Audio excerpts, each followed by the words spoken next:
खाने के लिए कुछ बना देती हूँ।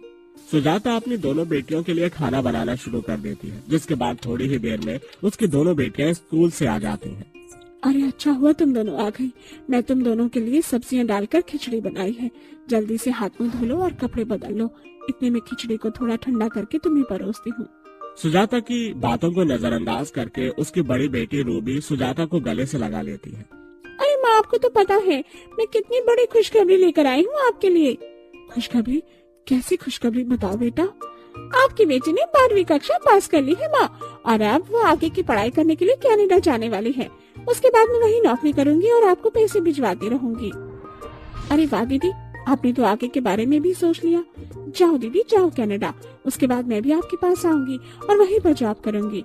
हम दोनों जॉब करेंगे और माँ को पैसे भिजवाते रहेंगे।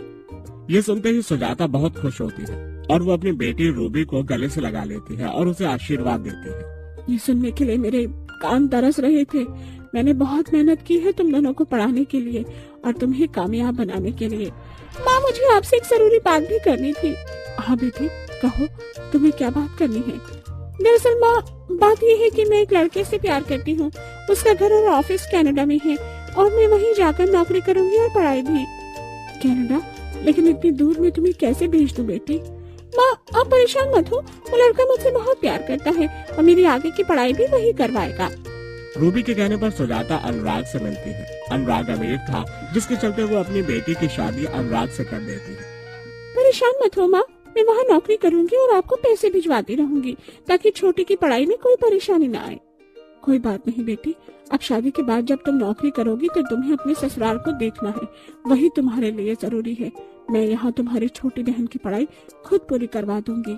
सुजाता ऐसा कहकर अपनी बेटी को विदा कर देती है, जिसके बाद वो फिर से दिन रात मेहनत करती है और काम करके वो अपनी छोटी बेटी को पढ़ाती है। देखते ही देखते 2 साल और बीत जाते हैं, जिसके चलते किमी 10 से 12वीं क्लास को पास कर लेती है। आखिरकार तुमने भी अपनी 12वीं कक्षा पास कर ही ली। अम्मा, अब देखना हमारी सारी परेशानियां खत्म हो जाएंगी। ऐसे गरीबों की तरह जीना नहीं पड़ेगा। मैं शहर जाकर नौकरी करूंगी। हाँ बेटी, अब एक तू ही तो मेरी आखिरी उम्मीद है। तेरी बहन की शादी हो गई, वो भी अपनी जिंदगी में सेटल हो गई, लेकिन ये बुरे दिन हमारे तू ही खत्म करेगी। माँ, परेशान मत हो, सब ठीक हो जाएगा। 12वीं कक्षा पास करने के कुछ ही दिनों बाद किमी भी शहर चली जाती है, जहाँ वो जॉब करती है। वहाँ उसके अमीर दोस्त बन जाते हैं और वो उनकी तरह बनने के लिए अपनी सारी तनख्वाह अपने ऊपर ही उड़ाने लगती है। ओह माय गॉड, मैं बहुत ज्यादा थक गई हूँ। कल मैंने बहुत सारी शॉपिंग की। ये देखो, गुच्ची का पर्स लेकर आई हूँ और एक जिमी चू की सैंडल मैंने पहनी है। वैसे मुझे इसके अंदर कोई खासियत तो नजर नहीं आई। तुमने फिर इतने पैसे इसके ऊपर क्यों लगाए हैं? तुम जैसे गरीब हो, क्या पता कि ब्रांड का मतलब क्या होता है। तुम्हें तो वो बाजारों के 100-200 रुपए वाले कपड़े ही पसंद आते हैं, या फिर तुम जैसे गरीब लोग सिरोजनी के कपड़े पहनकर खुश हो जाते हो। किमी ये सुनकर चुप हो जाती है। उसे ये बात एकदम से चुभ जाती है और उसी दिन अचानक उसके अकाउंट में उसकी सैलरी आ जाती है। इन लोगों ने मुझे समझ के रखा है।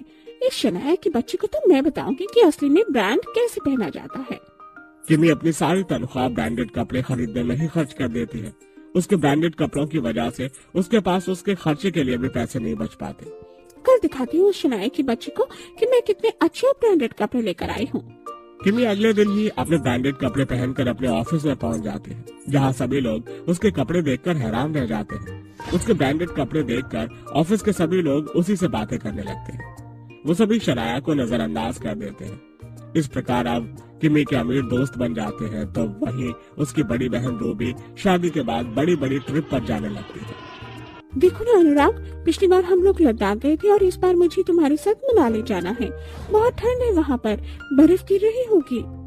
तो तुम्हें स्नोफॉल देखना है? कोई बात नहीं, मैं आज ही मनाली की ट्रिप का प्लान कर देता हूँ, फिर तुम आराम से स्नोफॉल देख लेना और बर्फ के गोले भी खाना। बहुत मजा आता है। अनुराग ऐसा कहने के बाद मनाली के ट्रिप को प्लान कर लेता है। इसी के चलते दोनों बहनें अपनी जिंदगी अपने तरीके से जी रही थी। उन्हें अपनी माँ के बारे में जरा भी ख्याल नहीं आता। उनकी बेचारी माँ ठंड में कपकपाते हुए फूलों की माला बेचकर अपना गुजारा कर रही होती है, लेकिन गांव में बर्फ गिरने की वजह से वो ये भी नहीं कर पाती। ऊपर से उसकी टूटी फूटी झोपड़ी जो घास फूस की बनी हुई थी, उसके अंदर ठंडी ठंडी हवाएं आती है और बर्फ भी गिरने लगती है। हे भगवान, कितनी ठंड है, ठंडी ठंडी हवाएं चल रही हैं। काश कि मेरी बेटियां वापस आ जाएं, पता नहीं कब आएंगी। उन्होंने तो एक बार जाने के बाद पलट कर देखा ही नहीं अपनी माँ को। इससे अच्छा तो भगवान तो मुझे बेटा ही दे देता, कम से कम बेटा मेरे पास तो रहता। क्या पता मेरा बेटा ही मेरी देखरेख अच्छे से कर लेता। सुजाता के होठ भी सुन्न पड़ जाते हैं और हाथ पैर ठंड के मारे बर्फ की तरह जम जाते हैं। वो आंगन में लकड़ियां लेने के लिए जाती है, लेकिन वहीं बेहोश हो जाती है। गांव के लोग उसे इस हालत में देखकर उसे घर के अंदर लेकर आते हैं, जहां डॉक्टर उसका चेकअप करते हैं। इन्होंने अपने जीने की उम्मीद छोड़ दी है, पता नहीं कब इन्हें क्या हो जाए। अगर इनकी आखिरी कोई ख्वाहिश है तो आप लोग हो सके तो पूरा कर दीजिए, ताकि मरने के बाद इनकी आत्मा को शांति मिले। गांव के सभी लोग डॉक्टर की ये बात सुनकर हैरान रह जाते हैं। डॉक्टर चेकअप करने के बाद वहां से चले जाते हैं, जिसके बाद गांव की औरतें एक दूसरे से बात करती हुई कहती हैं, बेचारी की आखिरी इच्छा और क्या ही हो सकती है। अपनी बेटियों को देख ले, यही इसकी आखिरी इच्छा होगी। गाँव वालों, मैं तुम सभी के आगे हाथ जोड़ती हूँ, इस बेचारी की आखिरी इच्छा को पूरा करो, वरना ये ऐसे ही अधूरी इच्छाओं को लेकर भगवान को प्यारी हो जाएगी। ललिता के कहने पर गांव के सभी लोग सुजाता की बेटियों का पता निकालकर उन्हें उनकी मां की हालत के बारे में बताते हैं, जिसके बाद दोनों बेटियां शहर से और कनाडा से अपनी मां से मिलने गांव में आती हैं। जब वो दोनों अपनी मां की इतनी बुरी हालत देखती हैं, तो उनके पैरों तले जमीन खिसक जाती है। दोनों बेटियां अपनी मां के सिराने बैठती हैं और कहती हैं, माँ, ये क्या हो गया आपको? माँ, आपने हमें एक बार भी अपने बारे में बताना जरूरी नहीं समझा? सुजाता अपनी बेटियों को देखकर कहती है, मेरी बेटियों, तुम दोनों यहाँ आ गई, मुझे तुम्हारा ही इंतजार था। तुम्हारी शक्ल देखने के लिए मेरी आंखें तरस रही थी। आओ जरा तुम्हारे सर को सीने से तो लगा लूं। बिस्तर पर लेटे हुए ही सुजाता अपनी दोनों बेटियों को अपने सीने से लगा लेती है, जिसके बाद वो उन्हें बहुत प्यार करती है। अपनी माँ का यह प्यार देखकर उन दोनों को अपनी गलती का पछतावा होता है। आपने हमारे लिए इतना संघर्ष किया, हमें पढ़ाया लिखाया, लेकिन अपने लिए कभी एक स्वेटर तक नहीं खरीदा और हमारी पढ़ाई में सारा पैसा लगा दिया। हमें कभी किसी चीज की कमी नहीं होने दी, हमें फर्श से अर्श तक पहुंचाया और हमने आपके लिए कभी कुछ नहीं किया। हाँ दीदी, बिल्कुल सही कह रही है आप। आपने अपने बारे में तो कभी सोचा ही नहीं, और हम इतनी बड़ी बेवकूफ बेटियां हैं जो अपना फायदा होते ही आपको छोड़कर यहाँ से चली गई। काश हमने आपके बारे में थोड़ा भी सोच लिया होता तो आज आपकी ये हालत न होती। मेरी प्यारी बेटियों, अपने आप को दोष मत दो, तुम तो मेरी फूल जैसी बेटियां हो। तुम अपनी जिंदगी अपने तरीके से जी रही हो, मुझे और क्या ही चाहिए था। तुम दोनों कामयाब हो गई हो, बस इसी बात की मुझे बहुत खुशी है।